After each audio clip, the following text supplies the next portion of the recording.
One of the best things about having a podcast is it gives others who have something interesting and important to talk about a reason to reach out to me to be on the show. And that was the case with Robert Hawkins. Robert contacted me about being a guest because he wanted to talk about shadow banning. And I was immediately like, say more, because I know nothing about this topic, but it sounds pretty intriguing. If you don't know what shadow banning is, trust me when I say that you do want to know what it is because it impacts all of us. Shadow banning is the act of muting a user or their content on a platform without informing them. Basically, they take your stuff down and they don't let you know about it. You might be able to still see your stuff, but nobody else can see it. Back in December of 2022, the Washington Post published an article that made note of the practice making headlines when Elon Musk released evidence intended to show shadow banning was being used to suppress conservative views. But like I said, this is a problem that impacts all of us. A survey by the Center for Democracy and Technology found that nearly 1 in 10 Americans on social media suspect that they have been shadow banned. Their research found the platforms with the largest percentage of users who believed they had been shadow banned were Facebook,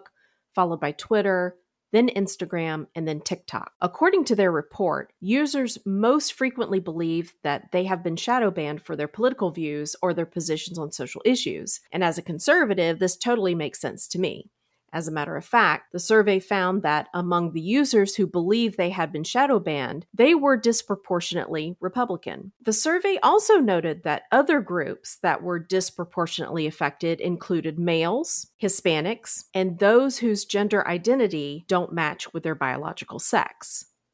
Who knew that all of these different groups would find something in common? During my conversation with Robert, we explored how shadow banning manipulates your conversations online, how the practice helps bots and hurts humans, how it actually helps to radicalize online communities, and ultimately, how shadow banning is today's real censorship. If you want to know more about this topic and whether it has impacted you, and especially if you care about restoring and maintaining free speech values online, keep listening.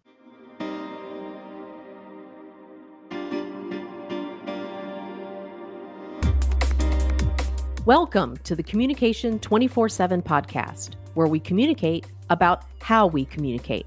I'm your host, Jennifer Furlong.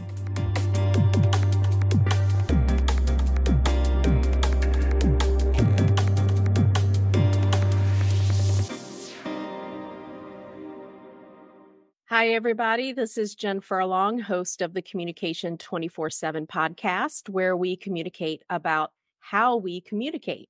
This is a topic, y'all, that I think you're going to want to pay close attention to. If you're anything like me, you're not very familiar with the topic. Maybe you've heard about it, someone talk about it in passing, or maybe you've even read about it in an article or two. But it is a topic that I think impacts everyone, whether you know it or not. I am so incredibly excited that I have an expert with me today to talk about this topic. And I know I'm building up the curiosity of the audience. Like, what in the heck is she talking about?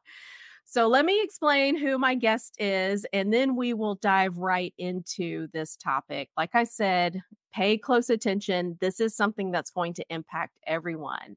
So who do I have with me? The gentleman I have with me today is named Robert Hawkins, and Robert is a social entrepreneur and founder of Revelatory, a website that shows people where they have been shadow banned or censored. So there's the topic, shadow banning. And like I said, I don't know a whole lot about it. That's why I needed an expert today. Robert became passionate about restoring free speech values online after discovering his own comments from past years had been secretly removed. Some of us have probably had a similar experience. So before founding Revelatory, Robert worked as a data scientist and a web developer. Robert, thank you so much for being on the show. I'm excited to have you here. You are going to take us on a very important journey. We got a lot to learn from you. Welcome to the show. Thank you so much for having me, Jen. I'm excited to have this conversation with you, a communications expert. Before we get into shadow banning and defining what that is and why should we even care about it, why is this even a topic that warrants an entire episode to focus on it?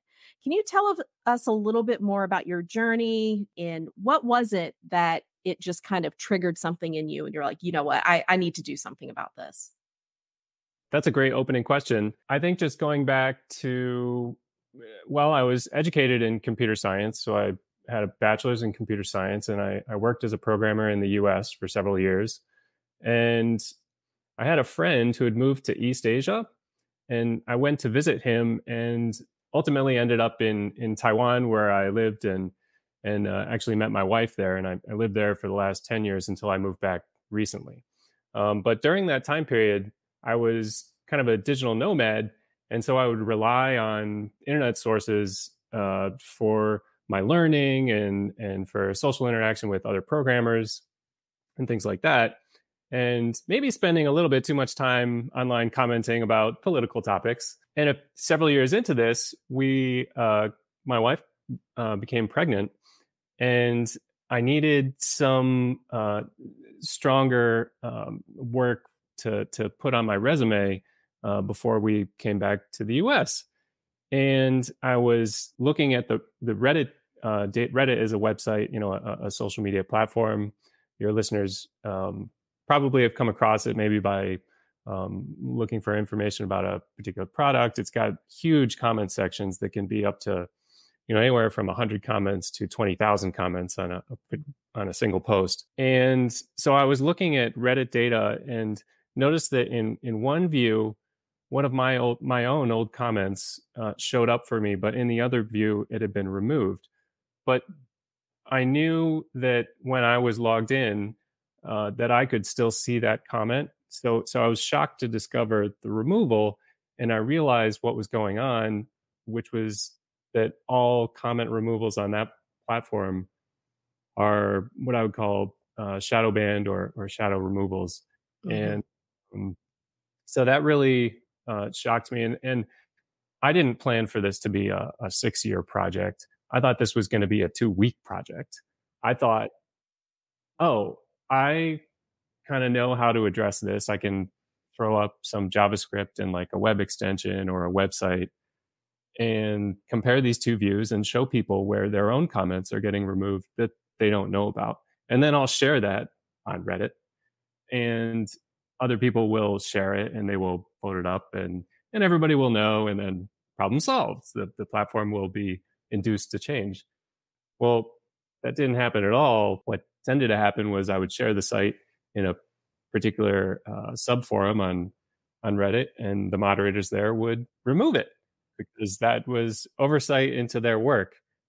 Along the way, I just kind of kept thinking, oh, just 2 more weeks. If I just do this one more thing, if I just make this bot that alerts people when their messages are removed, or add this various feature to the site, that will get me over the hump and more people will know about it. And to some extent, that's been true. The user base has been growing, but I kind of accept now that this element of content moderation, if you can even call it that, I mean, that's what it's known as, but I think it's more like radicalizing us when you secretly remove content. Mm-hmm. But anyway, that it's always going to be out there in some form, but I still do my best to raise awareness of the work that I did and how it can inform other platforms, because it's not just Reddit that does this. In fact, this occurs on all the platforms, and actually we all do it to each other. It's not even just the platforms doing it to us. Yeah. So you just stumbled upon it. It would just happenstance. You noticed that, hey, wait a minute, this isn't looking right. And I noticed that it's not showing up. My comments aren't showing up. And so that was just kind of like the starting point of this journey that you've had now 6 years, you've said 6 years later. Yeah. A far cry from the 2 weeks, right? That's right. Yeah, it was completely stumbled upon, not planned on at all, and stumbled upon, at the moment that I didn't really expect it. I mean, this is really a result of me maybe spending a little bit too much time on social media and not spending enough time, say, coming up with more thoughtful pieces for something like a blog. Just coming up with my little comments about one among those 20,000. Yeah. Did you contact them first to ask them why? Why is my comment being hidden? And did they give you an answer to that? So I've had to kind of reverse engineer the answer to that question, contacting Reddit about why.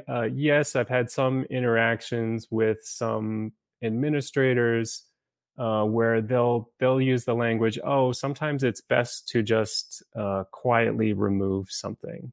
But they won't go as far as saying, I think there's a difference between just quietly remove, where you're not informing somebody, and actually presenting somebody's comment to them as if it's been unaltered in the same place. Like if you load up that same URL with a different user or when you're logged out, it will be gone. So it's really a false representation of your own content back to you in the same place where other users don't see it. They see it as removed.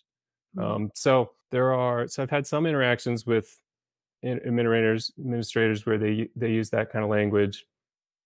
And then indirectly, I've read some former Reddit employees have said, well, this is just the obvious solution, that when you have naysayers or trolls or spammers, that the obvious solution is just to misrepresent, to shadow ban their content. And I disagree with that very strongly. We can get into that, but that's the answer to your question. I've had some interaction, but Reddit is a platform with over 400 million monthly active users, or now I think they report daily active users, so it's something like 70 million. That's a lot. So they don't have the ability to interact with everybody one-on-one, and I'm not coming to them as a representative of any sort of organization either. So it's not like I have a lot of leverage to get that kind of response from them. Maybe I don't give myself enough credit. I don't know. Well, how prevalent of a issue do you think shadow banning is on not just Reddit, but maybe across the different social media platforms? Because it's not just Reddit doing it. I mean, they're, like you mentioned, content moderation, and maybe that could be something we talk about next. Well, how do we define content moderation versus how do we define shadow banning? But how prevalent do you think this is across the different platforms? Oh, I think it's exactly as you stated in your opening statement, that it impacts all of us. Certainly, if you comment on the internet, I think it's very likely that your comment has been removed without your knowledge before, because I see it happening in all of the subreddits on Reddit. That includes certainly politics, which is a left-leaning group, but also conservative, also pro-life, also atheism, also Christianity, also, all the gaming forums there's just not really an exception, because that's how it works across the whole platform. By default, like the system shows you everything, all of your removed stuff, as if it's not removed. Right. So what do you see as the difference between content moderation and shadow banning, or do you see a difference between those two? Yeah, I do. I think maybe content moderation is a superset, but that's even giving leeway to some of their position, because I don't think that when you withhold information about removing somebody's content, that's moderation at all. In fact, I think maybe what I would say is there's transparently removing content, and then not transparently removing it. Yeah. And I generally support transparently removing it. But then within the not transparently removing it, there's also another division where, say, on Twitter, for example, if you just write a tweet, it kind of goes out into other people's feeds, right? Mm-hmm. But these feeds are no longer, I don't think, sorted by date. They're just kind of based on your preferences and how many other people liked it and things of that nature. So maybe Twitter could remove some of your content from other people's feeds, but you wouldn't have any way to really verify that that's them manually doing that, or even with an algorithm saying like, oh, I don't like the domain that you used, like BitChute or Mm-hmm. Rumble or something, and so I'm not going to show that to as many people, versus just their algorithm saying, oh, that's not been popular in the past, that kind of content, those keywords, and I'm just automatically not going to show it. In that scenario, say Twitter removes your content from that kind of preference based feed, and they don't tell you that they removed it, but they're also not showing you back your content in that same feed because you don't have access to that feed. Like those are other Mm-hmm. people's Right. preference driven feeds. So in this subset of content moderation, there's also like kind of undisclosed or secretly removed, and then also shadow removed, where your comment has a parent comment to it, and you, if you load up that parent comment, yours is still shown to you, whereas for other people Mm. it doesn't appear. So yeah, I do draw a distinction for sure between what they call content moderation and this shadow banning. And what you said just a few moments ago is so critically important to the conversation, I think, to remember when we're talking about if you have these parent comments and then anything, the sub comments that might follow, if there is anything that is removed, it is very easy to take whatever is left out of context. And as we know, it's already way too easy to do with what's going on, with information and how important it is. I'm a huge media literacy advocate, and we have a hard enough time, I think, getting people to understand that when you're taking in information from online sources, you have to consider context. You have to consider the sender of the message. You have to consider where did they get that information? There are a whole host of questions that have to come along with anything that you're reading online. So now this seems to be just an extra layer that is going to challenge someone who is receiving that information. It's another layer of preventing them from being able to see the whole picture, or to at least understand the entire context that some of these some of these comments, um, are sending. Yeah, I think that might be okay Yeah. to, in my opinion, and we Yeah. can disagree on this. Yeah. It might be okay to remove some of those contextual comments and lose that if the author knew that it was Mhm. being removed, because then they would learn something from that interaction and they might choose to participate in a different group, or they Mm, might come back and say, "Oh, you're right. I, phrased that poorly. Let me try putting it another way."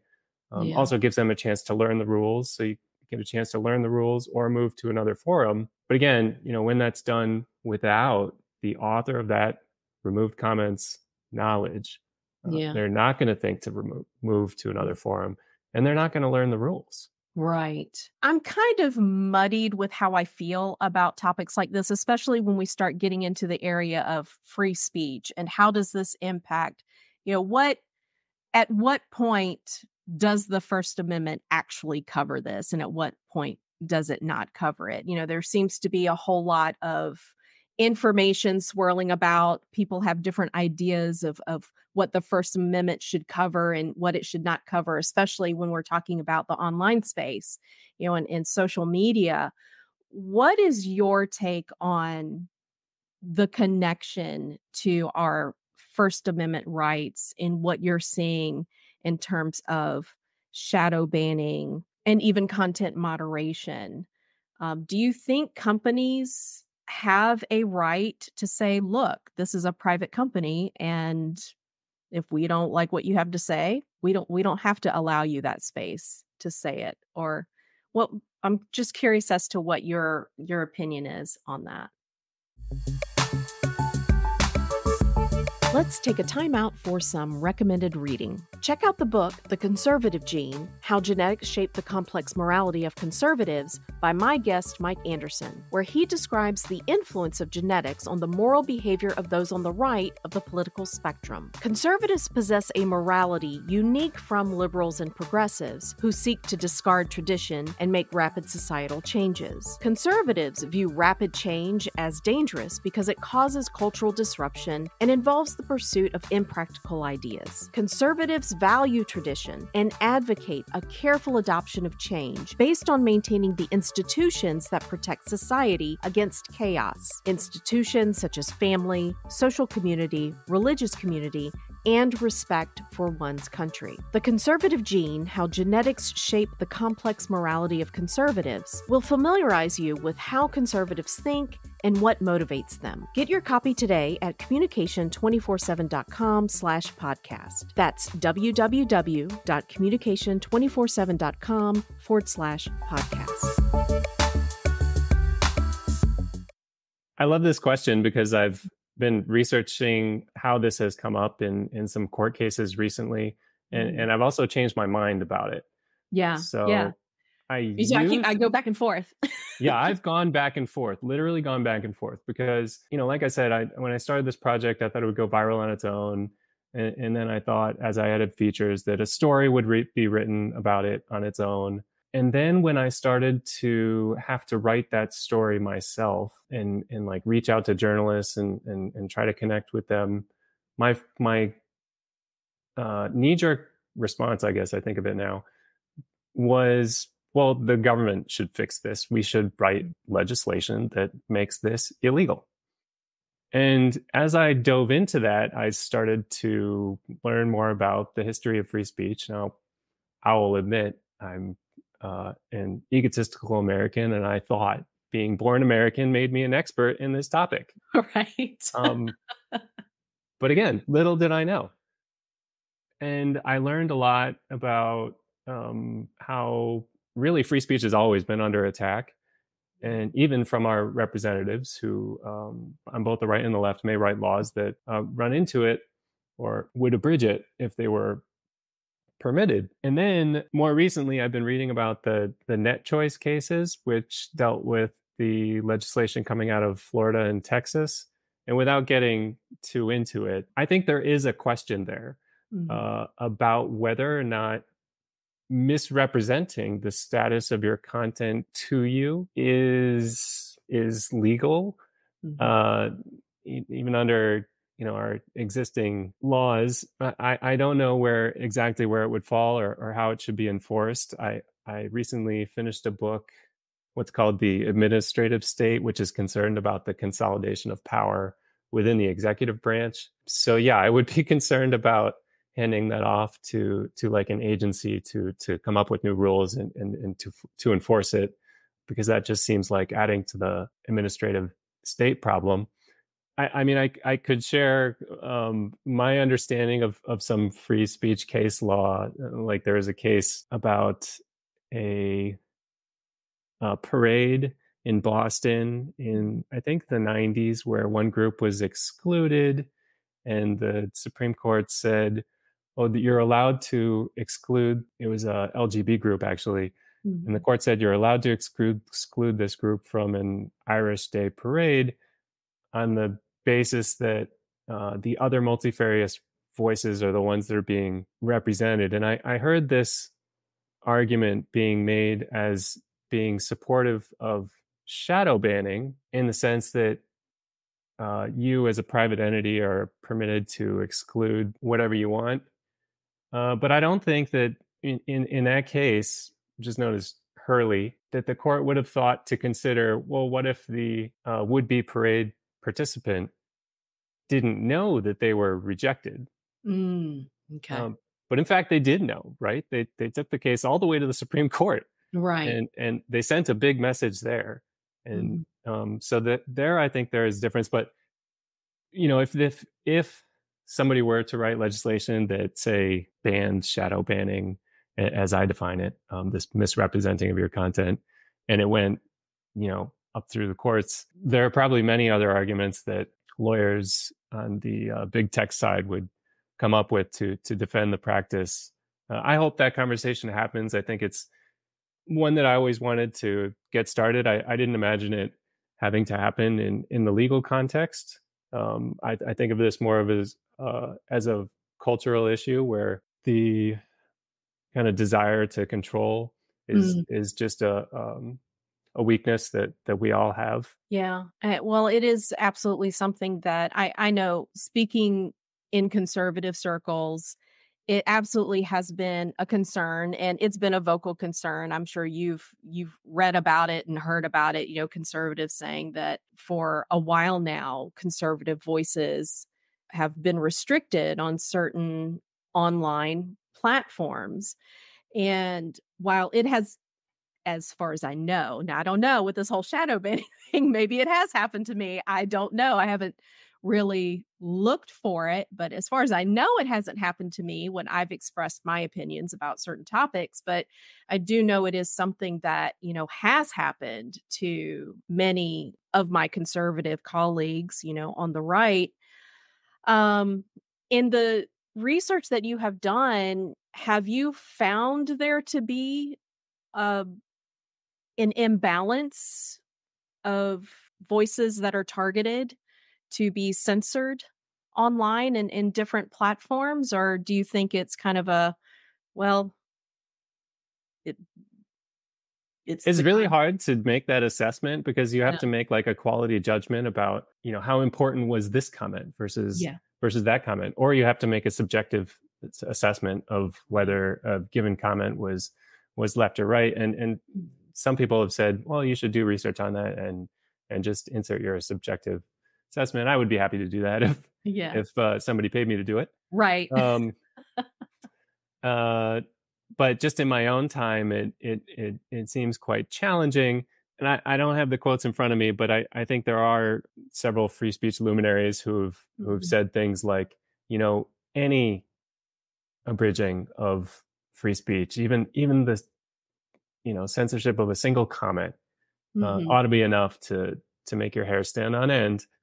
And I've really found that to be true. I have collected or sort of categorized a bunch of removed commentary that I thought might be useful for, somebody in the media to write a story about this. If they wanted to, say, interview somebody who had been impacted like this, they could kind of research what kind of comments they had made in the past and see if they want to write a story on that. So, but yeah, there's definitely part of me that feels, yes, there are conservative voices that are being shut down. But where I would how I would describe what's going on is more like the middle is being eaten out. Because what this particular content moderation technique allows is for the rabble rousers or the troublemakers to get the upper hand, because you can just imagine if your goal in life is to go online and cause trouble for other people, you're gonna be moderated more often, maybe, and so you're more likely to discover this secret removal mechanism.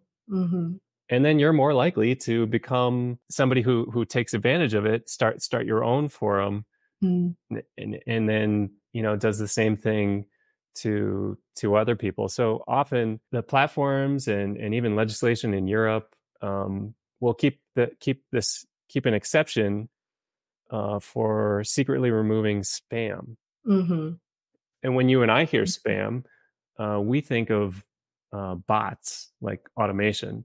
And I don't want spam about Viagra or whatever in my inbox in email, so I accept some filtering out that content. But in email, it goes to my spam box, so I could go back there and check it once in a while to see if it's there. Like the sender doesn't know if it's been marked as spam maybe, but I can check it. So there is some fail safe there. But anyway, yeah, I don't think it's left or right. I think it really eats away at the middle, and it empowers. It doesn't help combat spam.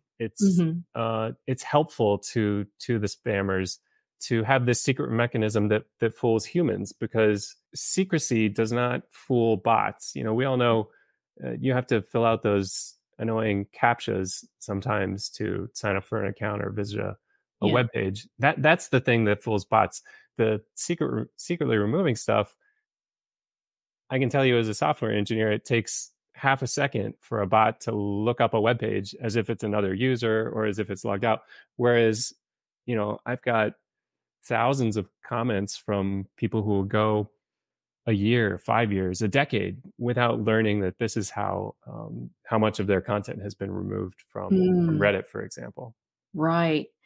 You know, I just remembered. I lied. I think I have been shadow banned. And it happened recently. I was just thinking about this on TikTok. And I had Mm, been averse to TikTok for ages, but yeah. having a show, having a podcast, it was like, okay, Jen, welcome to 2024. Get out there, put the stuff out there and see what happens. And one of the clips that I posted on TikTok, I was interviewing someone who is a fellow cancer survivor. And we were having a conversation about how we found out that we had been diagnosed with cancer. And Mm, I had shared the story of I found out on the app. When you get your test done and you have the health app and you get this little ding that you have tests that are results that are in, and I wasn't quite sure of what the language was because I'm not a medical person, and so I called up the office and I was just sharing this story, and this one person posted on the comments what she couldn't have just Googled it, and I'll admit I was triggered. Okay, so maybe this is why I was shadow banned, but that's a very nice yeah. comment. Yeah. So so I responded something about, yeah, because we all know it's such a great idea to consult Dr. Google about, Right. important, medical diagnoses, you dumbass. Yeah. That's what. And later on, they had tagged me and said, "Oh, haha, you deleted your comment." And I was like, "Wait a minute, no, I Hmm. didn't." Hmm. And I went back through and it was gone. And it's like, Yeah. "No, I still stand behind what I said, dumbass." But apparently I'm not allowed to type that on the platform. I don't know. And I never bothered to look into it or ask anyone. I just was like, mentally and emotionally tapped at that point. I just don't even want to deal with it. But now having this conversation with you, I'll be damned. I think that's what happened to me. It must have been. I don't understand where could my comment have gone? Totally. Yeah. They didn't tell you. And what's the harm in telling you anyway? You're a real person. You should be treated like, Yeah. you should be treated like a person, not just a piece of Right. content that the platform wants or doesn't want. Yeah, exactly. And like you mentioned earlier, at least if you are upfront about it and say, "Hey, Jen, we took this comment off because we have a rule against calling people dumbasses." And then I was like, okay, then I'll come up with another word that I can use Yeah. instead of that. Oh, Totally. I so completely agree. so what is your opinion about, because it is such a big gray area, we were talking briefly about First Amendment and what role does the First Amendment play in content moderation or even shadow banning? Does an organization really have a responsibility, to its users to let them know when things are taken down?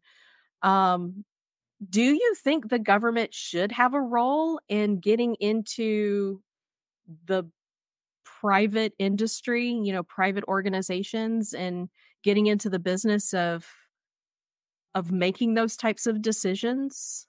What do you think about that?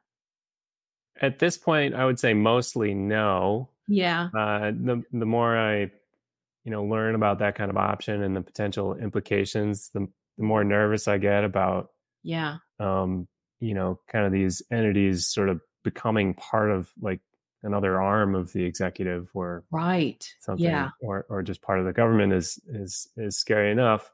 And I know that there are, some very smart individuals and law firms who are tackling those questions as they come up in various Mhm. court cases. There was Gonzalez versus Google last year about whether or not platforms have a right to algorithmically select content, and the courts kind of said, Mhm. yeah, their algorithms are their freedom to do it. But with the recent Texas and Florida legislation, it got a little bit closer. That decision hasn't come down yet, but just based on the oral arguments, it kind of sounded like maybe not everything from those proposals would be upheld. And one of the big ones of that was that platforms wouldn't be allowed to even transparently remove content in the ways that they have been doing. So that in Mhm. my opinion would be a big shift, and I don't support disallowing the platforms from making their own selections there. But I share the concerns of the people who wrote that legislation, that these platforms do have a lot of influence on society today, and it's kind of like they're their own little kingdoms. Mhm. And I just wouldn't want to see us consolidate all of that power into into a government. But I don't know if there's like a thread the needle, if there's a way we can thread the needle through. Yeah, so I think I would support some legislation banning the misrepresentation of your content. Your case is, Yeah. is, is a little bit different, where Mm. when you went back and looked at it, even though they didn't tell you, when you were logged in, you could still see that it was removed, right? Yes, that's right. Yeah, because when I looked for it after he had mentioned, "Haha, you took down your comment," and I was, "Wait a minute, I didn't take it down, No, but yeah, someone you took didn't it take it down." down, but somebody took it down. Yeah. But you could see that it was taken down. Yes. So in that case, I would say that's ethically wrong and inadvisable in the long term for the platform, because it doesn't build trust among its Right. user base. It's really short term thinking. But I wouldn't write legislation that restricts them from doing that myself. Something has been going wrong on many college campuses for several years now. We've witnessed speakers being shouted down. Students and professors say that they are walking on eggshells and are afraid to speak honestly, which I would know because I was one of those professors. And rates of anxiety, depression, and suicide across our society are rising. How did this happen?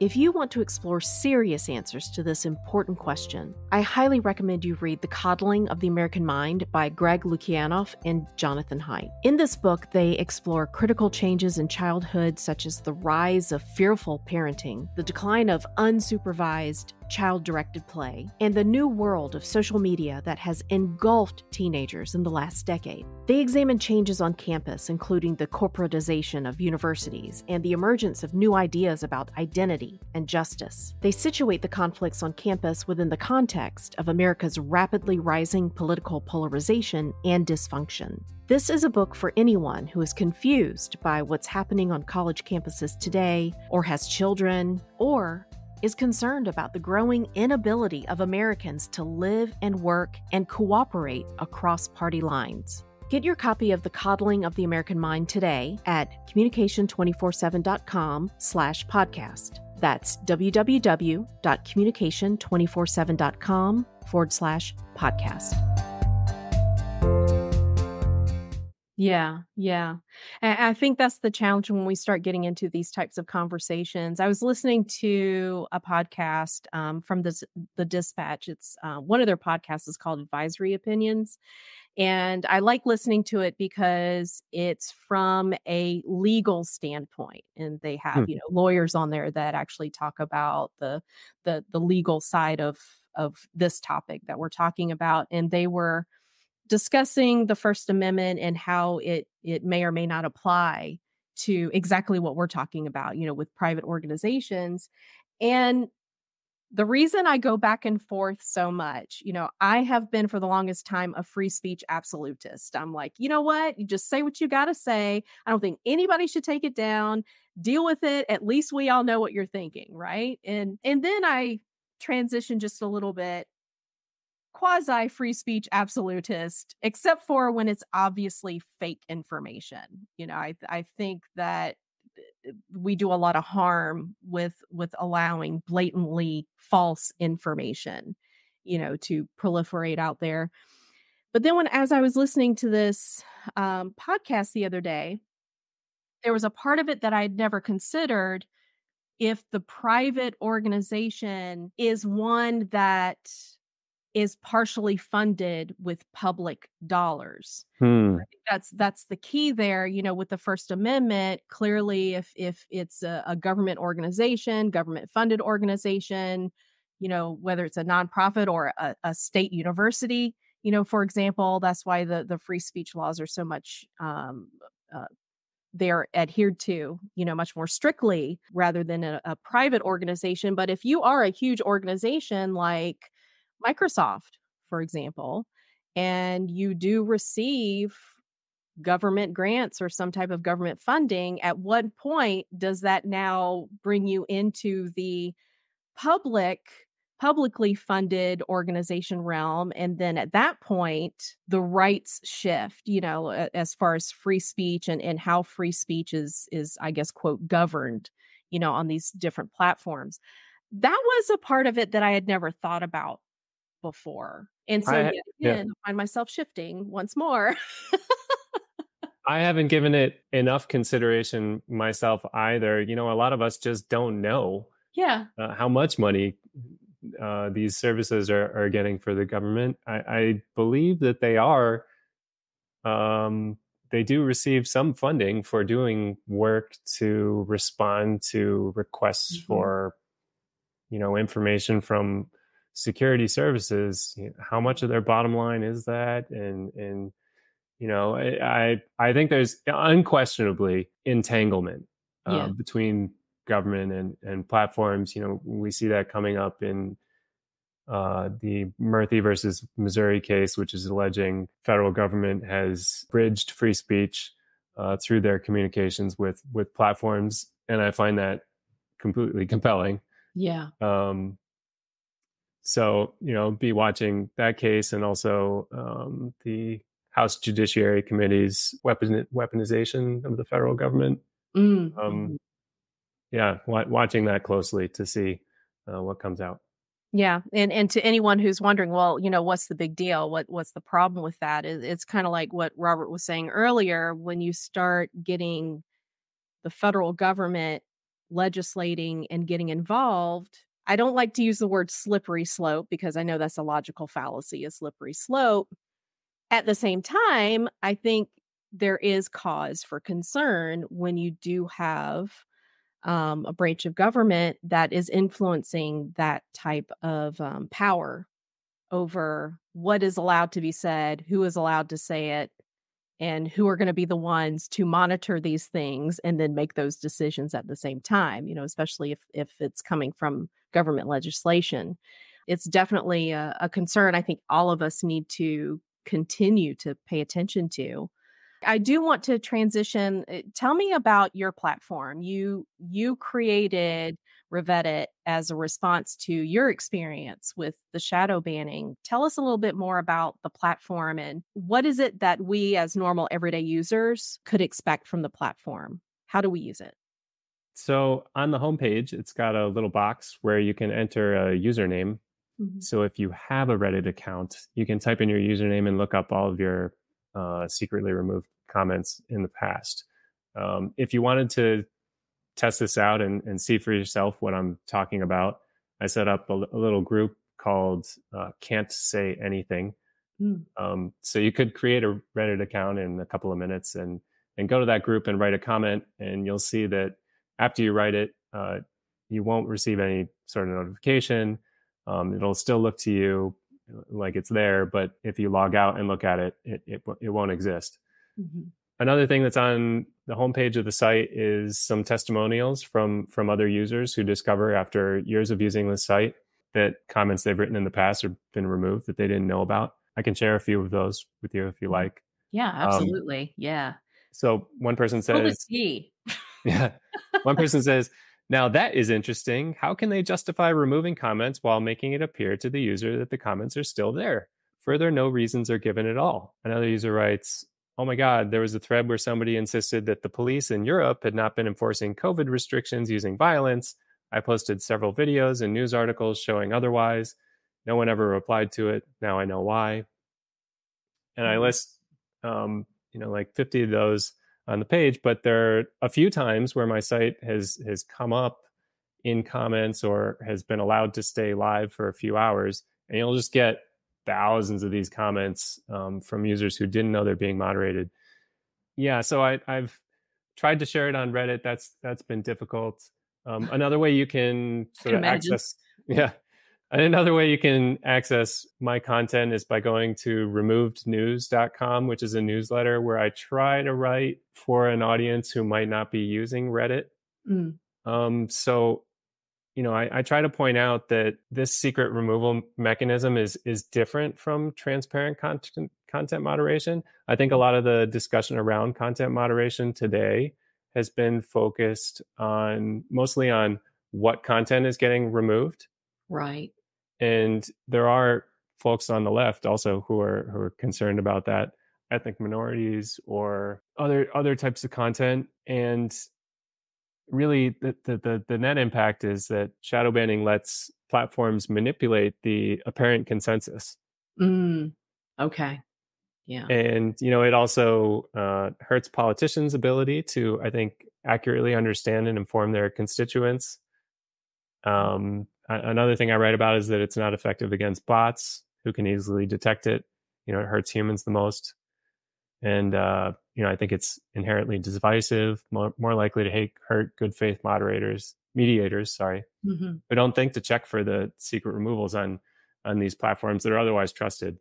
So I've got both the newsletter and the website itself. There's also an extension that you can install to get like a little pop-up when something you wrote got removed. But it unfortunately it only works for Reddit right now. And I'd love to see this kind of tool be built for other services. It is possible for some other ones that have public versions of their sites. And I think that's something that you have that plan to build it out. Less and less, I would say. I've been trying to reach out to rights groups to make a statement about this. And I think they're still on the page that all forms of content moderation is the platform's right to do, and that they shouldn't be restricted legally or ethically or have any sort of pushback for this particular aspect of it. And I'm a little bit confused by that because they do also advocate transparency, but I haven't seen them talk about shadow banning within comments specifically, either the media or rights groups.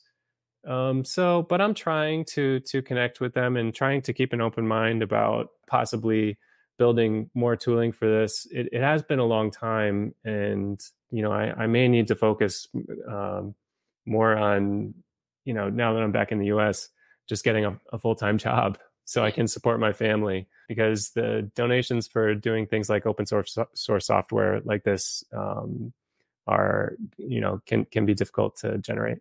Yeah. Well, I'm hoping someone is going to hear this and they'll be like, oh man, we got to create some type of a funding source to continue, because I think you're right in that the conversation does tend to focus a lot on what content is being moderated versus the behind the scenes, how is it being moderated and whether or not it is transparent. I think that's probably the challenge right there, the speed bump, if you will, that a lot of people are not understanding that aspect of it. So I think that's why it's really important to continue to have these conversations.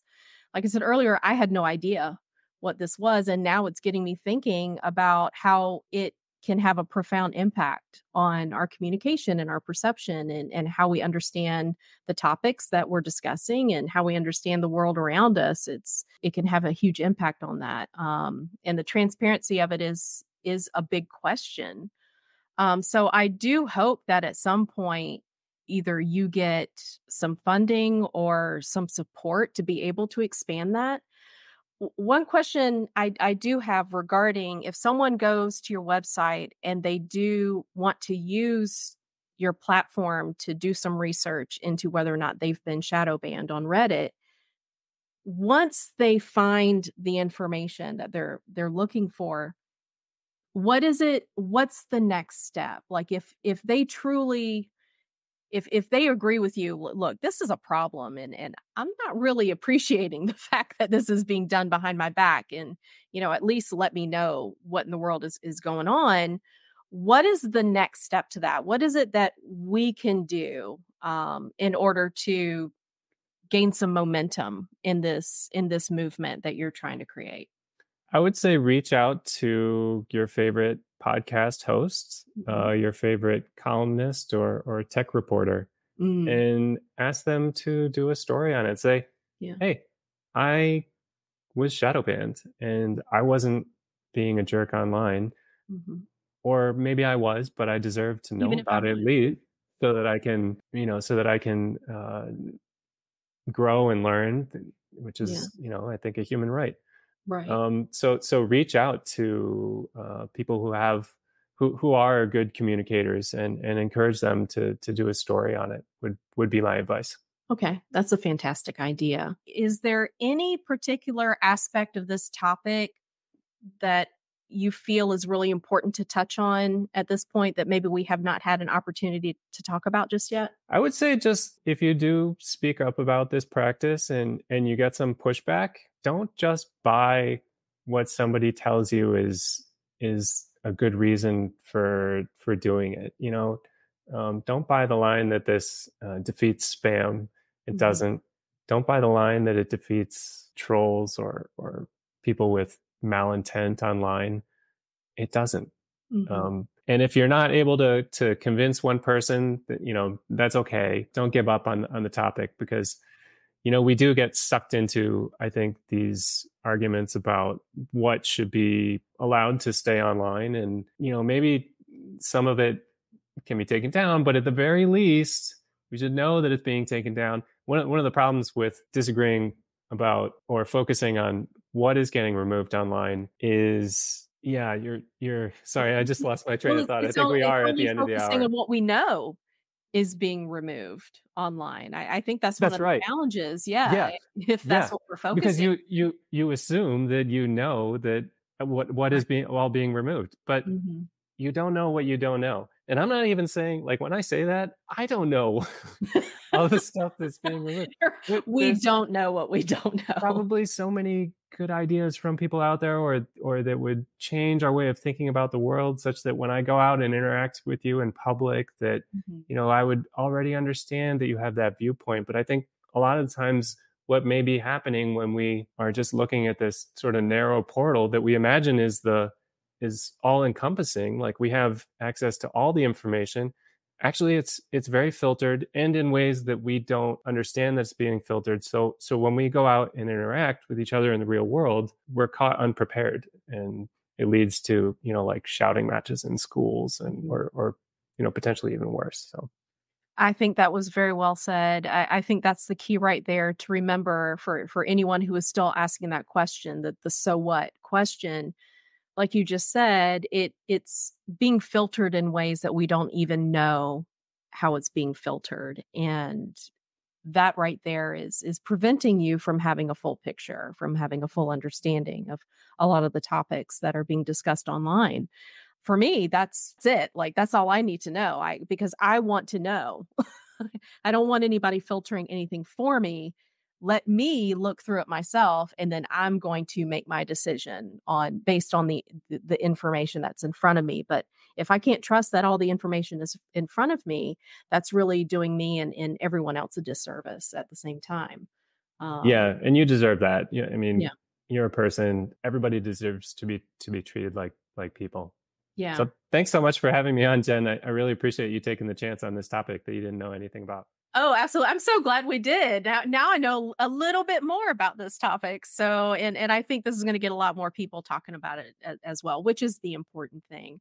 All right. So final thing, how do people get in touch with you? I think through my newsletter is a good way, removenews.com. I'm also on Twitter. You can just use the link from my newsletter or revetted.com to find that. All right. Sounds good. And I'll make sure that the link to your websites are in the show notes as well. Great. All right, Robert, thank you so much again. And everyone who is listening, I hope this is some good food for thought. Mull things over, let it marinate for a while. Check out Robert's websites. And then, give me a call, contact me and let me know how it goes. I want to know if you were shadow banned. All right. So let's keep the conversation going. If you were shadow banned, let me know. I'll let Robert know. And then, maybe we can finally get a columnist to actually write about this stuff. Who knows? Keep hope alive. All right, everyone, have a wonderful rest of your day, and we'll see you next time.